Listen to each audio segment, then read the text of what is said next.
ассалому алайкум тамошобинони азизи телевизиони вилояти Суғд. барномаҳои телевизиони вилоят идома доранд ва ин лаҳза мо ба таваҷҷӯҳи шумо барномаи фирдавсӣ ва шоҳномаи ӯро пешкаш менамоем. хуб, мо имрӯз дар барнома хостем дар бораи достони Фаридун дар шоҳнома суҳбат карда бошем ва бо ин мақсад ба студияи телевизиони вилояти Суғд доктори илмҳои филологӣ, профессор, директори институти илми тадқиқотии илмҳои ҷомеашиносӣ донишгоҳи давлати Хуҷанд Нуралӣ Нурзодро даъват намудем. устод, мо шуморо ба барномаи фирдавсӣ ва шоҳномаи ӯ хушомадед мегӯем. мо ба шумо барои иштирокатон арзи сипоси на танҳо масъулини барнома, балки тамошобинони телевизиони вилояти Суғдро мерасонем. хуб, чхеле ки гуфтам, имрӯз мо дар бораи достони Фаридун дар шоҳнома суҳбат кардани ҳастем. саволи аввалини ман ба шумо чунин аст: достони Фаридун дар шоҳнома аз чӣ сарчашма мегирад? ташаккури зиёд. воқеан вақте мо дар бораи ҳар яке аз достонҳои шоҳнома шурӯъ аз достони оғозимон, масалан достони оғози офариниш ва баъдан қаюмарз, ҳамин гуна ҳушанг ва ҷамшед суҳбат мекунем, албатта як пайванде миёни маҷмӯи ин достонҳо ҳаст ва ин ҳам пайванд бар асоси насаби онҳо аст. масалан Фаридун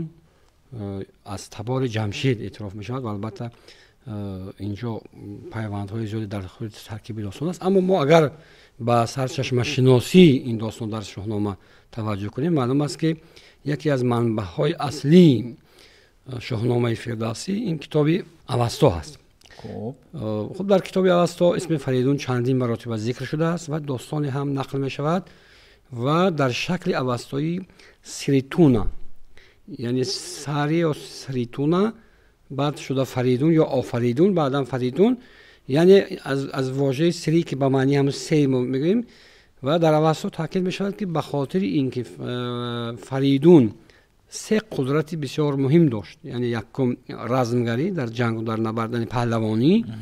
дуввум ҷодугарӣ ва севум пизишкӣ. яъне дар осори ориёи таборон, яъне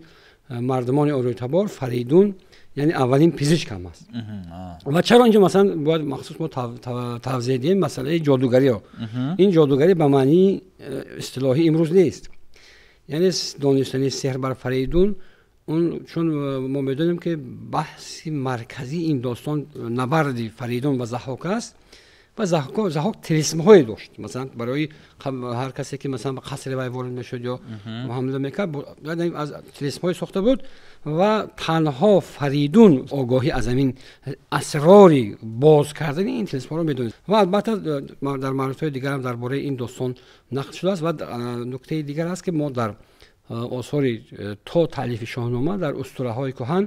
масалан нақлҳои зиёде дар бораи Фаридун аст. ҳатто масалан дар асотири кӯҳани мо зикр мешавад ки вақте ҷамшед аз қудрате ки бар вай масалан аз қудрати азалие ки дошт ё масалан фаръи эзадие ки дошту аз миён рафт, ин фаръи эзадӣ масалан мегӯянд ки дастур шуд ки ба хотири ин ки вай худашро худо эълон кард, ҷамшедро аз миён арра карданд. мегӯянд аз як тарафи ҷамшед ба хотири ин ки вай худашро худо эълон кард, Заҳок падид омад, аз тарафи дигар Фаридун. ва албатта бозам мо чӣ хеле ишорат кардем, дар асотири кӯҳани мо Фаридун аз табори ҷамшед аст ва махсусан таъкид мешавад ки ҳамон фаръи эзадие ки аз ҷамшед гум шуда буд дар Фаридун дубора пайдо шуд. яъне ин албатта дар устураҳо ҳастанд ки ҳаким Фирдавсӣ аз маҷмӯи инҳо ҳам аз асотир ва ҳам аз масалан авасто маншаъ гирифта ин достонро офарид. албатта инҷа қудрати халоқияти Фирдавсӣ ба таври барҷаста аст ки аз ин як устураҳое ки ҷузъиёти масалан тӯлонӣ аз онҳо боқӣ намонданд. албатта масалан мо баъдан ба осори дигар менигарем ки хеле ҷолиб аст ки дар таърихномаҳои давраи исломӣ ҳам масалан зикри Фаридун аст, дар таърихи Табарӣ, масалан дар Занҷулахбори Гардезӣ ва масалан мо ҳатто бар пояи шоҳномаи Фирдавсӣ баъзе اونهایی که از فردوسی پیروی کردن مثلا داستان‌های در ستایش فریدون نوشتن و جالب است که در مثلا در کتاب مخزن الاسرار نظامی در آثار دیگر هم مثلا ما حکایات از روزگار فریدون می‌بینیم و این اشارت می‌کند که یعنی فریدون یک شخصیت محوری هست در هم در اوستا و هم در اساطیر کهن که فردوسی بر پایه اونها این شخصیت آفریده است و دانشمندان تحقیق کردند که یعنی همین اسطوره‌های قدیمی ایرانی که درباره فریدون نقل می‌کنند تأثیر بر مثلا فرهنگ ملت‌های دیگر و حتی بر روس‌ها گذاشتن که مثلا در ادبیات شفاهی روسی مثلا قهرمانی سگانه میگن یعنی اون کسی که با سه قدرت دارد یا در اساطیر مثلا هندی موجود است و البته بگمان حکیم فردوسی از اسطوره‌های کهن هندی و یونانی که برخوردار بود در تألیف شاهنامه در ایجاد ابرازی مثلا فریدون البته از اینو استفاده کرده است و ما میدونیم که دیگر مثلا آثاری مثل بغیر از اساطیر مثلا خدای نامه و آثاری که در ادبیات پهلوی بودن و هر چی در آنها بود به عنوان منشأ در ایجاد شاهنامه مخصوصا در داستان فریدون استفاده شده است و جزئیات دیگری که مثلا شاید بعضی نکته هایی که در شاهنامه ما دچار نمیشیم در اثرهای دیگر میبینیم و مجموع اینها اشارت بر آن دارد که یعنی منشأ اصلی ظهور چهره فریدون در شاهنامه این اساطیر کهن ما است و البته اون مطالبی که در اوستا بوده است و البته در اوستا بعض جزئیات زندگی فریدون مثلا نقل میشه که واقعا در ادبیات کهن ما به عنوان یک پهلوان رادمرد و نجات بخش نجات بخش است. شما میدونیم که حتی بسیار عجیب است که در آثار کهن مثلا حکیم فردوسی میگه که بس رنج بردم در این سالسی عجم زنده کردم بر این پارسی یعنی این شاهنامه که تاریخ عجم است خیلی جالب است که مثلا هر نفرهایی که در روزگاری مثلا شاهنامه پدید می آیند حتی کسانی که غیر عجمی بودند مثلا از کشورهای دیگر حتی اگر ما همین داستان خود فریدون هم تحلیل کنیم ببینیم که اونجا مثلا یعنی شخصیت فریدون به عنوان مثلا حافظی یعنی محافظی همین مرز و بوم ایران باستان جلوه کرده است که البته این خدمت حکیم فردوسی است. خب تشکر زیاد استاد. فریدون فروخ فرشته نبود،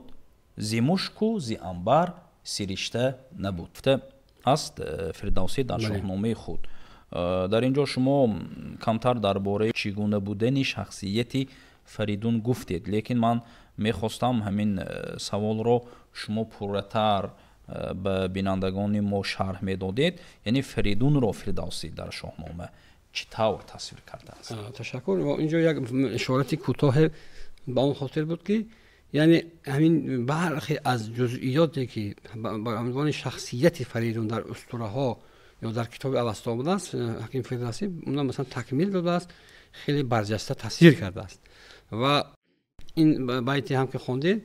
یعنی به خاطر این است که چرا مثلا میگه پیش از ما بگیم که خود فردوسی میگه که یعنی فریدون فروخ فرشته نبود، ز مشک و ز عنبر سرشته نبود، به داد و دهش یافت آن نیکویی، تو داد و دهش کن فریدون توی که بسیار مثلا مهم است، چون که یعنی این ابرازی آفریده فردوسی است پیش از ما که مثلا میگه که اگر توی هم مثلا دادخواهی کنی، دادگستری کنی و بخشایندگی کنی، یعنی بخشایش به معنی مثلا عطیه دادن، هدیه دادن یا مثلا سخاوت، تو هم میتونی فریدون باشی. یعنی ببینید اینجا حکیم فردوسی با ضمناً با همین اشاره میکنه که یعنی من فریدون محصول ذهن و اندیشه و آرمان خود حکیم فردوسی است. و البته ما اگر در پیوند با داستان بگیریم، داستانی مثلا زادن فریدون هم جنبه مثلا ماورایی دارد، چون مثلا میبینیم که مادر او فرانک و پدرش آبتین مثلا هستند و مادرش در خواب میبیند که در یک باغ سبز و خرم یک پسر با پیشواز او می آید و میگوید که تو صاحب پسر بشی که وای تمام دنیا رو میگیره و میگن که این سروش غیب بوده که در خواب او وارد شد. و حتی مثلا وقتی زادن فریدون هم میگن که جهان را یک دیگر آمد نهاد، خجسته فریدون ز مادر بزاد، همه تافت زو فر شاهنشهی، ببالید بر سان سروی سهی، با کردار تابنده خورشید بود، جهانجوی با فر جمشید. ببینید که اشاره کردیم که یعنی همون فر ایزدی گم شده جمشید در سیمای تجلی کرد. و از همه این قبل از همه این خواب جالب است که فردوسی نخست این خواب را تصویر میکرد و ضمناً در برابر این تصویر میکرد که ضحاک هم در خواب میبیند که یعنی حتی با نامش فریدون کسی که مثلا سلطنت او را زوال میبخشد. وقتی مثلا این تولد میشد حتی بگویند که در تمام شهر و در تمام مثلا قلمرو دولت خود برای جستن فریدون آدم میفرستد. و جالب است که اونها مثلا از اینجا یعنی پدرش آبتین و مادرش فرانک اینا میگیرن مثلا به سمت کوه البرز میروند و در راه مثلا با یک مردی پارسا دچار میشن که مثلا و گاو داشت، یعنی گاوش برای پرورش فریدون واگذار میکنند. از همه جالب اینه که یعنی ببینید که در تمام چون ظلم ضحاک به حد نفوذ داشت که همه در تمام جامعه انتظار فریدون بودند. یعنی فریدون بله واقعا نجات بخش است از نظر حکیم فردوسی. و اینجا البته داستان خیلی طولانی است، فقط من جزئیاتش رو میخوام اشاره کنم که یعنی وقتی میره در اونجا مثلا خیلی بعدا به کوه دماوند میره، بعدا مثلا در البرزگو پنهان میشود و اونجا مثلا نفری از مردی پارسا به تربیت فریدون مشغول میشوند. و اما مثلا پدرش آبتین وقتی برای آوردن خوراک به شهر میرود اون رو مثلا بازداشت میکنن میبرن، حتی مثلا از روی جهالت ضحاک او را قربانی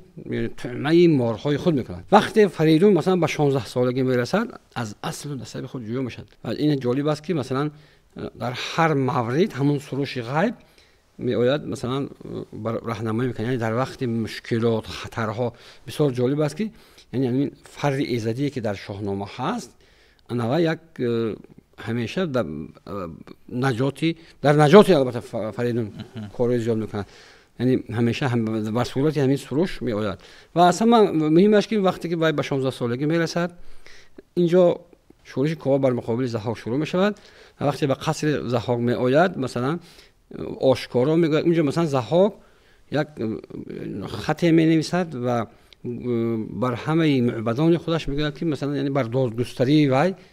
امضا گذارن، یعنی گواهی دهن. وقتی مثلا کاوه به قصر میدوند از کاوه هم خوش میکنند و کاوه مثلا بر همون معبدان ستیز میکنند که مثلا چرا مثلا شما دیده و دانسته مثلا کسی که در وجودی و عدل نیست و مثلا عادل میگه و همونجا هم مثلا کاوه نام فریدون رو میگیرن. ببینید الکی هنوز که فریدون 16 ساله بود هنوز مثلا بود، اما آوازه فریدون پخش بود، چون که مردم هم از تعبیر خوابی ضحاک آگاه بودن از خواب مادرش و همین گونه بعدن کاوه نزد فریدون میروند. در اینجا دو جزئیات بسیار مهم تاریخی از این داستان که باید ما اینو بگوییم. اول اینکه ما میدونیم که در کاوه یک مثلا پرچمی داشت درفش مثلا که در بالای و یک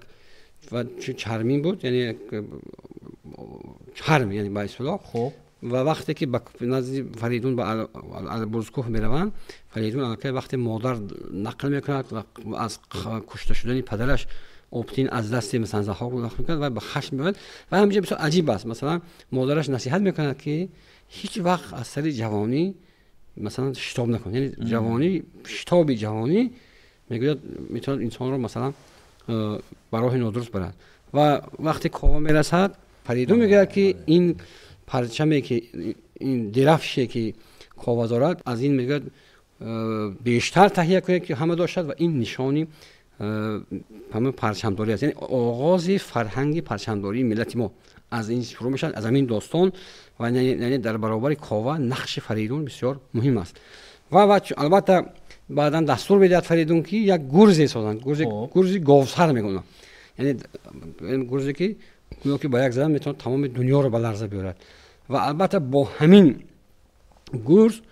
خیلی از مردم وقتی که کاوه به سوی فریدون میرفت همه این مردم از قفای او رفتن، یعنی به سوی عدل و داد، چون که زمانی ظلم ضحاک سر آمده بود و باید فریدون می آمد و فریدون همچون نجات بخش می آید. البته اینجا داستان طولانی است. وقتی به قصر ضحاک می درست ضحاک الکی فرار کرده بود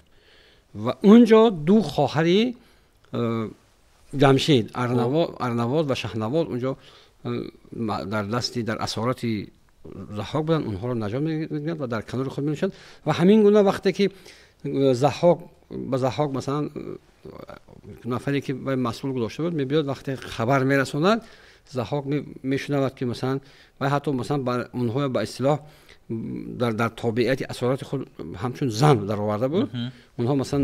نجات می‌یابند و می‌شنود که فریدون هر دو رو در کنار خود گرفته است با خشم میاد و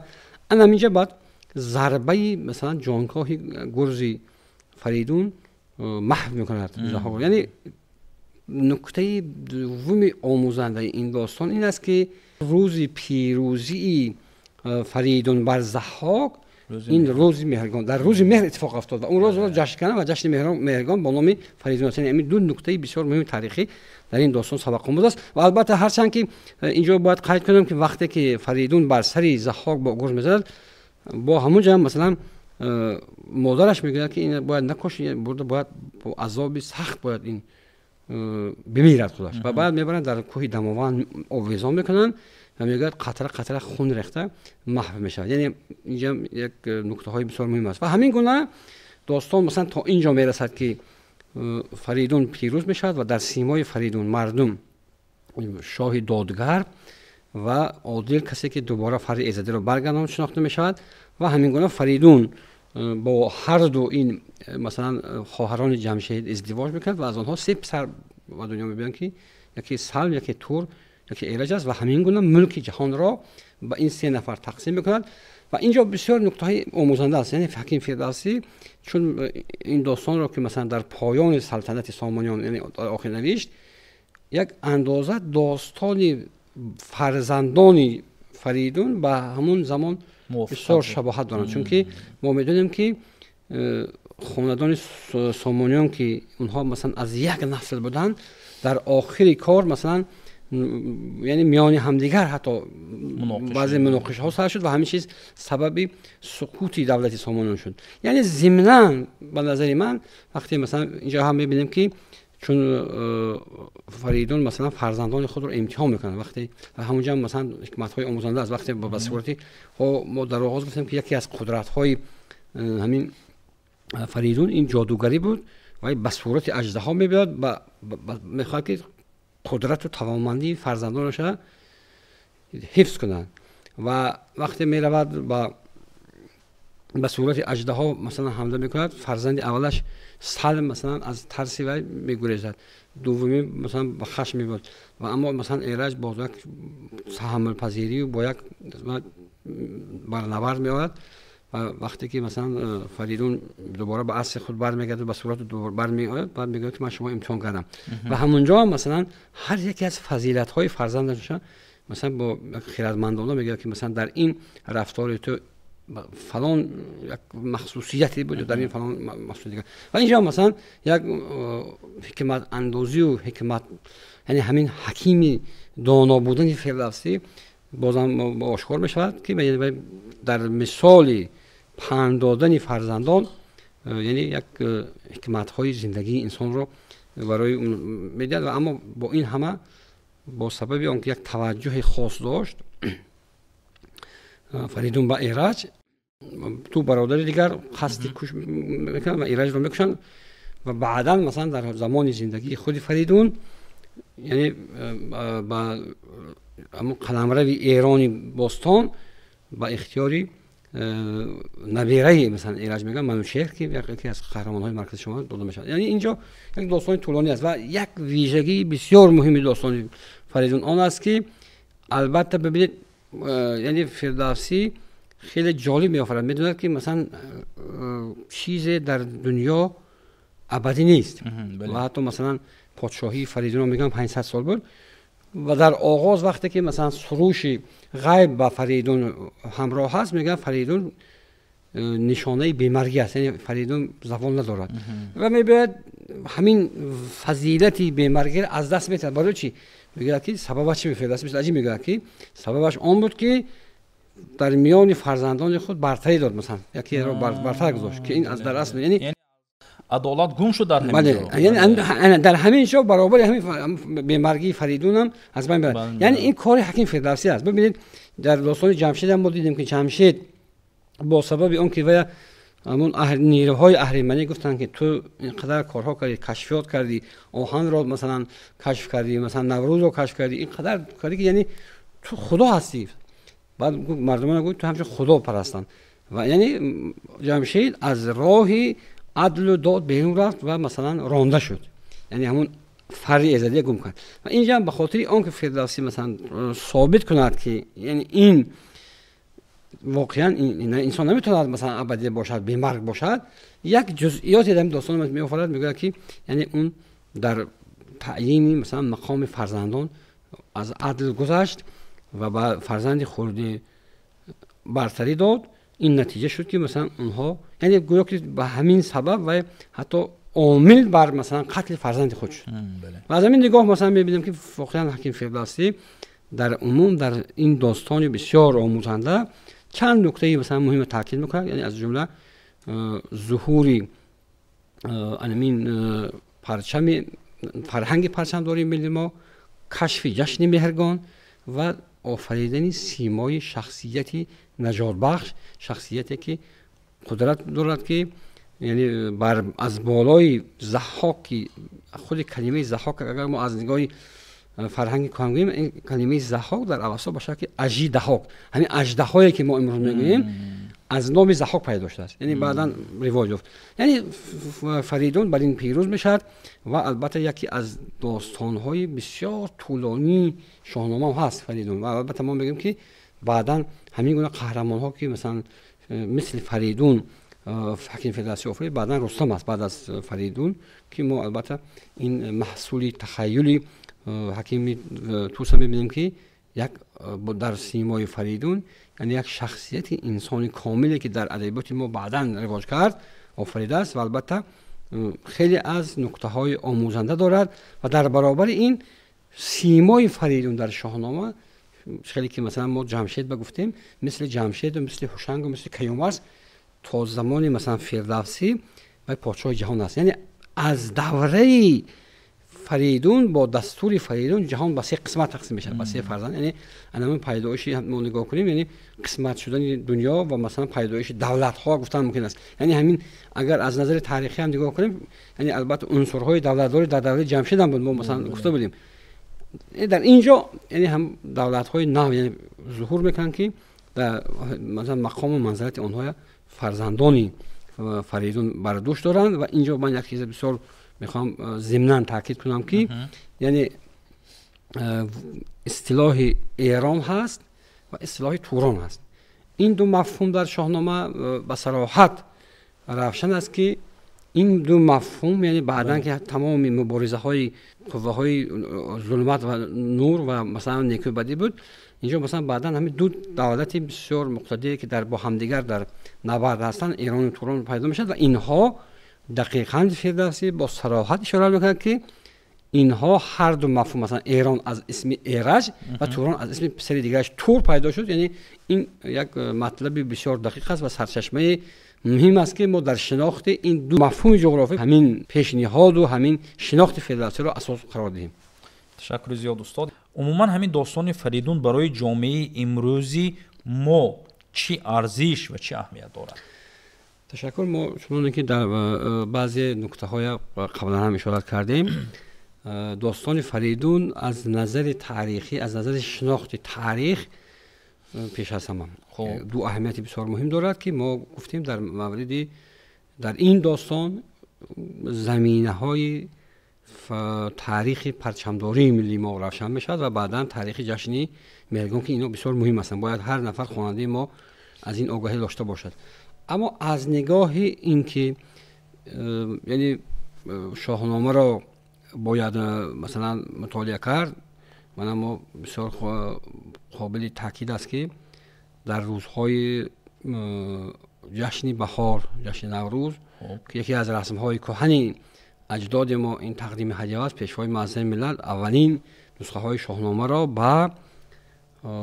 بانوان تاجیک تقدیم کردن و این بسیار من یعنی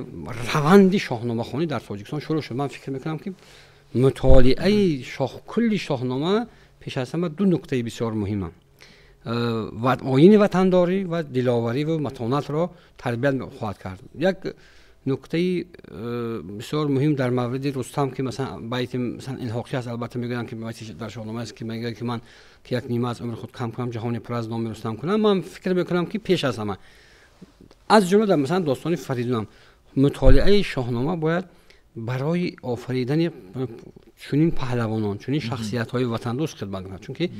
شخصیت فریدون در برابر اینکه وای همچون انسانی دلاور است و سه قدرتی مثلا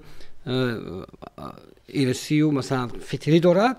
وای مثلا محافظ از وطنش، وای وطنش دفاع کرد، یعنی وای زمین خاک وای مدافعی وطن است. یعنی برای همین من فکر میکنم که جوانان ما باید امروز از این داستان سبق‌های زیاد گیرن، از جمله مثلا در مورد وطن دوستی.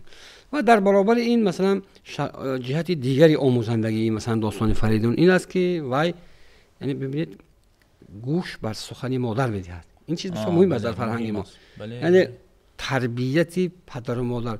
به خاطر مثلا حمایت از ارث خانوادگی که خودش که مثلا پدرش را کشت و مثلا رو به دلاوری میبره، یعنی همون جنبه دلاوری و در همین جا روشن میشه که وقتی میفهمد که پدرش مثلا کشته شد و به مقابل برای ستونیدن قصاص پدر، این قصاص پدرش تنها مثلا مربوط به خود خانواده‌اش نیست، اینم بازم جنبه مثلا وطن دوستی دارد. بعداً مثلا شخصیت فریدون همچون یک پدری ناصح یعنی نصیحتگر است که فرزندانش نصیحت میکند و افزون بر این با آفریدن مثلا سیمای فریدون بسیاری از مسئله های مربوط به هم به خانواده، هم به مثلا وطنداری، هم به دولتداری روشن میشه. یعنی ما چنانه که گفتیم فریدون پیش از همه که در خود شاهنامه هم یک شخصیتیه که در جبینش فر ایزدی هویداست و مثلا وای وقتی همین فر ایزدی هویداست و مثلا میتونه در امور دولتداری خیلی کارها کنه و از جمله این کارهایی که انجام میدهد مثلا همین برنهادن مثلا عدل و داد، همه این چیزا اگر ما در مجموع جمع کنیم بازم برمیگردیم به همون بیت خود فردوسی که میگه که به داد و دهش یافت آن نیکویی تو داد و دهش کن فریدون تو. یعنی به جوان امروز میگه فردوسی میگه در خلاصه این که فریدون فرخ فرشته نبود، با اون که وای مثلا یک شخصیتی فرا انسانی بود، یعنی وای با سروش غیب صحبت میکرد در نظر فردوسی، اما میگفت که وای فرشته نبود، زمینش کوزی انبر سرشته نبود و یک انسان بود. بله درسته. یعنی توی هم میتونیم مثل فریدون باشیم. همین فضیلت هایی که در سیمای فریدون مجسم هستند توی هم میتونی با همون داد و دهش، یعنی دو نکته بسیار مهم است. داد و دهش یعنی به معنی دادورزی، مثلا عدل و داد این در مناسبت بین همه انسان میتونه باشه که مثلا ما در مناسبت با خانواده، با مناسبت با شخصیت های دیگر مثلا باید عدل و داد رعایت کنیم و دهش که مثلا این سخاوتمندی است که امروز ببینید یکی از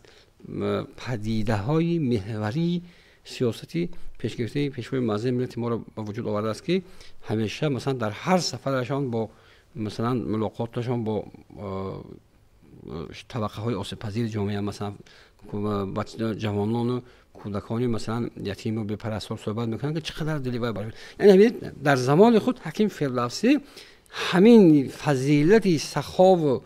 احسان ورزی رو یکی از رکن‌های اساسی انسان بودن میگه که در سیمای امینه در سیمای فریدون جلوگر ساخته است. من فکر میکنم که این داستان هم از نظر تاریخی، هم از نظر اخلاقی، هم از نظر اجتماعی جنبه‌های زیادی آموزندگی دارد و مهمتر از همه مثلا ما وقتی سخن درباره جشن مهرگان می‌رود در برابر این روز جشن مهرگان هم سنت‌های خاصی خود دارد که در محور اونها هم انامین در جشن‌های کهن اجداد ما از جمله در مهرگان وارد کردن همین سخا و آراستن این جشنی که به حاصل پیوند دارد انامین از فریدون شروع شد. یعنی فریدون در برابر اینکه پیروز شد و تمام مردم را دعوت کرد بر آنها مثلا داد و دهش داد، یعنی از پیروزی خود هم شکرگزاری کرد و هم مثلا با مردم یعنی برای مردم تدبیر اندیشه که این البته بسیار جهت‌های دیگری آموزندگی داستان فریدون است. من گمان میکنم که وقتی این شاهنامه این اثری بی‌زوال امروز با تمام مردم ما تقدیم می شود امیدوار هستیم که خودی مردم، خودی خواننده ها، خودی طبقه های مختلف جامعه ما خودشان وقتی شاهنامه را مطالعه میکنن به قبل یک با گفته ای که هر آن کس که شاهنامه خوانی کند اگر زن بود پهلوانی کند. پهلوانی فقط در میدان نبرد نیست، در تکمیل جنبه های انسانی خود است. هر انسانی که مثلا کوشش میکند که فریدون باشد، کوشش میکند که رستم باشد، این هم پهلوانی است. من فکر میکنم که این آموزه ها، این برداشت ها از داستان فریدون امکان میدهد که مخصوصا جوانان ما در این زمانی مثلا شرایط حساس جهان شوی که آیین وطنداری بسیار نقش مهم دارد، درسی وطنداری از داستان فریدونی شاهنامه فردوسی خواهند آموخت. خب تشکر زیاد استاد. البته در حقیقت شما در اینجا وابسته به شخصیت فریدون و آن درس هایی که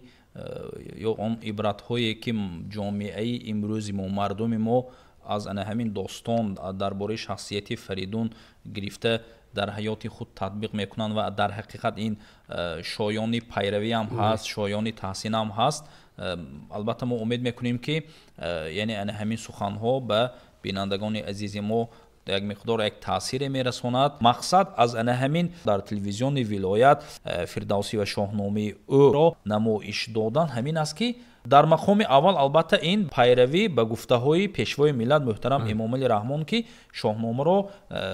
قرار دادن که به مردم تاجیکستان تقدیم کنند. دیگرش همین که مردم از گذشتگان ما، از تاریخ ما آگاه باشند و سومینش همین است که مردم به شاهنامه روی بیارند، مردم شاهنامه خوانی کنند. و خاطررسان میشوند که مهمان امروزی برنامه فردوسی و شاهنامه او بودند نورعلی نورزاد، دکتر علم‌های فیلولوژی، پروفسور، دیرکتور انستیتوت علمی تحقیقاتی علم‌های جامعه شناسی دانشگاه دولتی خوجند به نام اکادمیک باباجان غفوروف. و ما در برنامه موضوع داستان فریدون در شاهنامه فردوسی را مورد بررسی، تحلیل و محاکمه قرار دادیم. برنامه‌های دیگری تلویزیون ولایت سوخت ادامه دارند. ما را پیگیری نمایید. خیر.